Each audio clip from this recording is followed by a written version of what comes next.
It just keeps falling and falling, Donald. Consumer confidence is plummeting.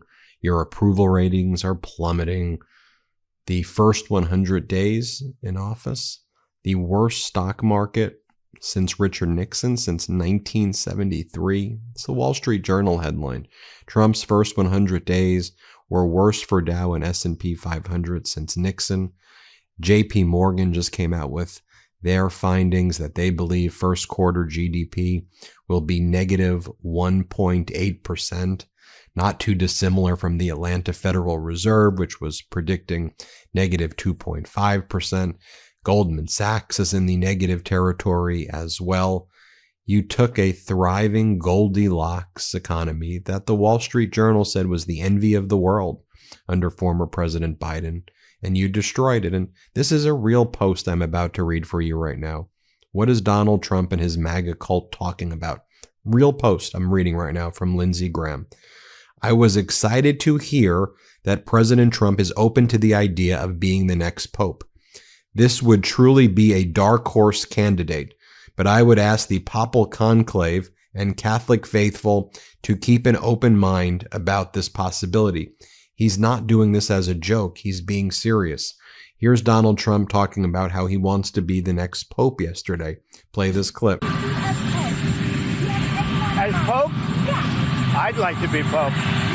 That would be my number one choice. No, I don't know. I have no preference. I must say we have a cardinal that happens to be out of a place called New York who's very good. So we'll see what happens. Now, Donald Trump's been posting over and over again the following. Promises made, promises kept. Promises made, promises kept. Post after post after post like that. Donald Trump has the view, and this was a view from major, very dangerous propagandists. If you repeat the same lie, an outrageous lie, over and over again, the bigger the lie, the better. People will believe your big lie. 35% of our country has MAGA mush brain who believes this stuff, even if their own pensions are being destroyed, their jobs are being lost, they're losing their health care. Donald Trump wants to be the Pope. He says promises made, promises kept. Donald Trump goes to war in Michigan and he says that he's reduced egg prices by 87%. It's a total lie. It's just false. It's not even tethered anywhere near reality. Right? Donald Trump yesterday was in Warren, Michigan, bragging about his accomplishments in the first 100 days. There are none. You destroyed our country. And I'm not being hyperbolic. Literally, you and Elon Musk and your billionaires took a wrecking ball to our federal government. You destroyed essential services. You destroyed the VA. You destroying the Department of Education, the Consumer Financial Bureau, our parks. I mean, you have people raiding the African American Museum and the Smithsonian and destroying and getting rid of artifacts and things at the museum because you say they're woke. But anyway, here's Donald Trump bragging about opening up the toilets. He did it. The toilets, everybody. Donald Trump gave us toilet bowls, he says. Play this clip. I need everything I can get. I don't need to be under a shower trying to get water to come out of that damn thing. So we've opened up the shower heads, the faucets, the toilets, the washing machines that don't give you water. All of that stuff has been opened up, and we're giving you gas ovens, gas stoves, if you'd like. No more electric. You can have electric if you want. I have a lot of friends, they like gas better. You're supposed to sell your gas stove or get it, I don't know, who do you sell it to? Maybe another country, because we're the only country that would be so stupid to that. And here, Donald Trump lies and says that the egg prices are down 87%. He's going to believe me when you get out there that it's Sleepy Joe Biden's fault. So, Brooke, you got to get going, Brooke, please. And she did a great job. And you had so many eggs for Easter, and your price was down 87% from that point. Prices are coming way down. You know, the fake news doesn't say it. They said, he pledged. Now, I pledged safe borders. I pledged all sorts of things. But they said, he pledged to bring prices down. Well, that's what I've done. They're trying to say the prices have gone up. Your energy, your car, your gasoline, they have 3 states this week, a couple of days ago, that Again, it's just a lie. Then Donald Trump sat for an interview with ABC as well that aired yesterday. And Donald Trump says, tourism, he says, is way up. There's never been more tourists coming to the United States right now.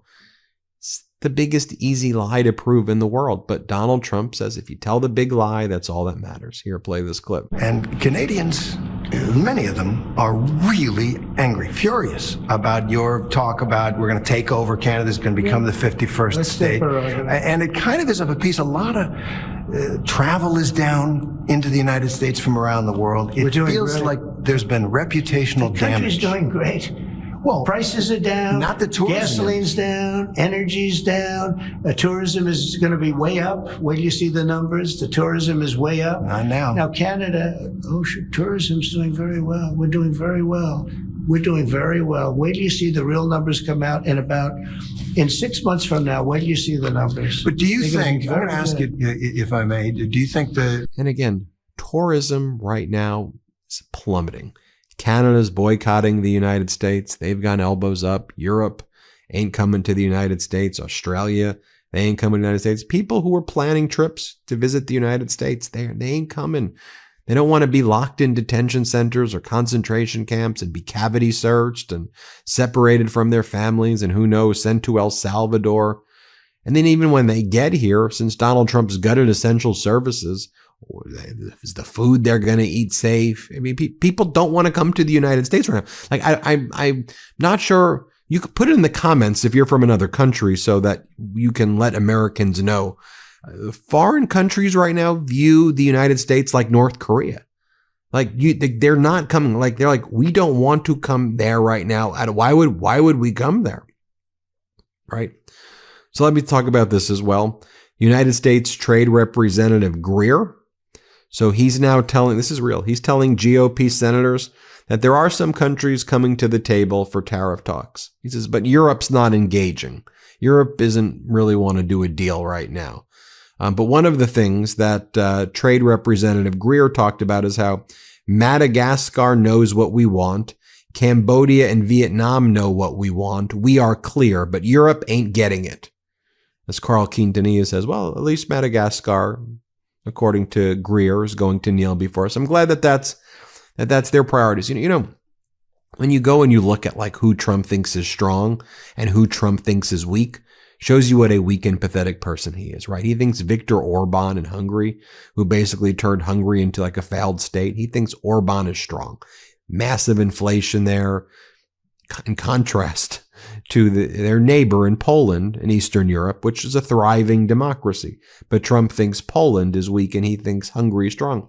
Donald Trump thinks El Salvador is strong. Their GDP is like, what, $34 billion or $38 billion? Like, it's not a thriving country. It's a poor Latin American country with a poverty rate of 25% and extreme poverty around 10%. All they have is CCOT, you know, the concentration camp where they have the highest per capita imprisonment rate of anywhere in the world. And that's why Trump likes that. He thinks that's strong. It's not strong. He thinks Javier Milei of Argentina, with the huge poverty rate there, he thinks Milei is strong. No, he's not. You know, Canada's strong. European allies were strong. Australia is strong. Japan is strong. I mean, but Donald Trump has such a warped view of that. So, this doesn't this tell you everything you need to know right here? This is real what I'm about to show you. This is not an SNL skit. This is what the press briefing room looks like under Trump right now, where they bring in right-wing media and have special press briefings for right-wing media. I swear this looks just like an SNL skit.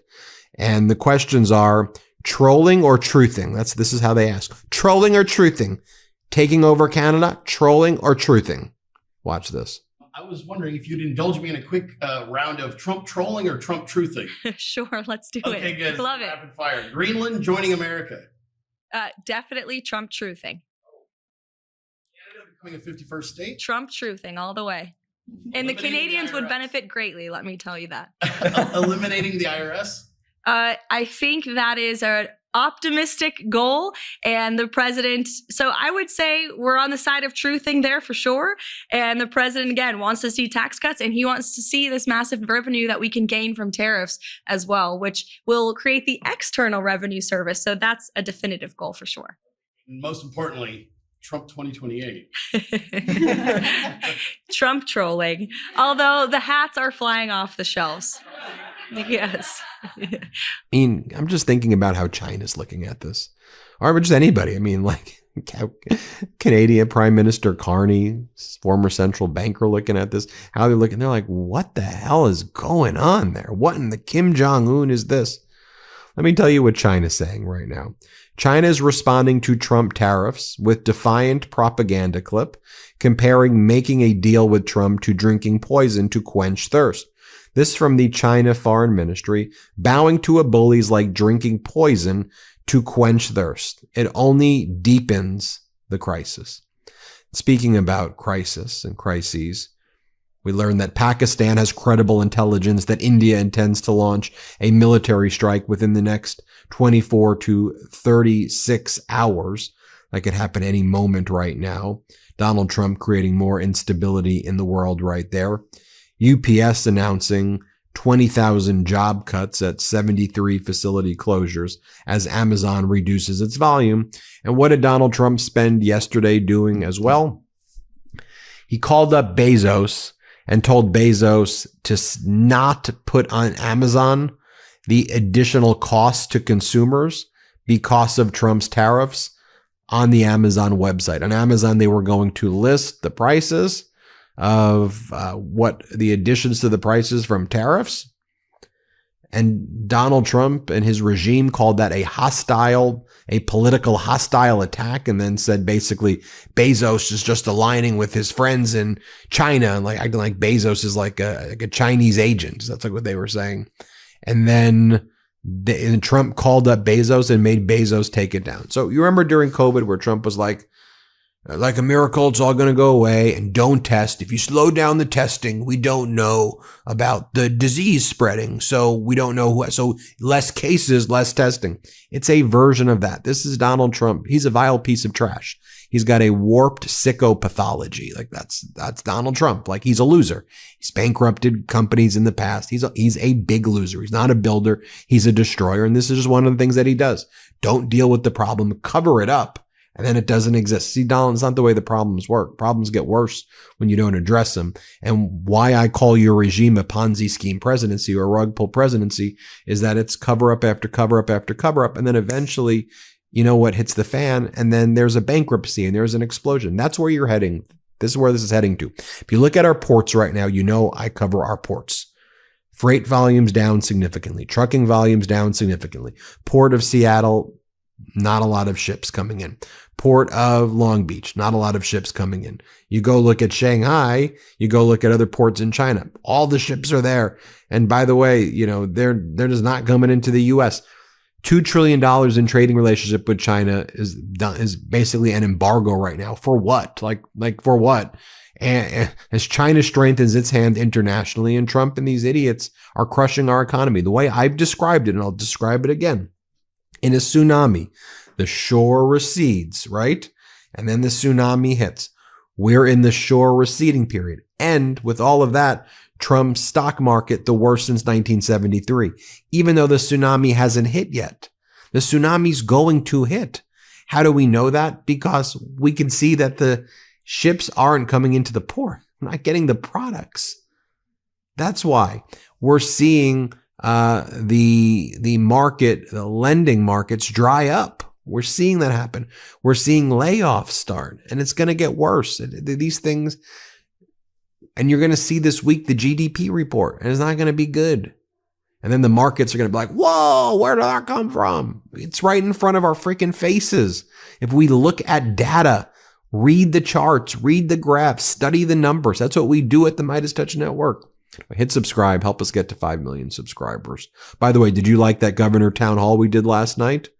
I thought it was really good. Let me know what you think about that too. Thanks for watching. Hit subscribe. Let's get 5 million subscribers. Can't get enough Meidas? Check out the Meidas Plus Substack for ad-free articles, reports, podcasts, daily recaps from Ron Filipkowski, and more. Sign up for free now at MeidasPlus.com.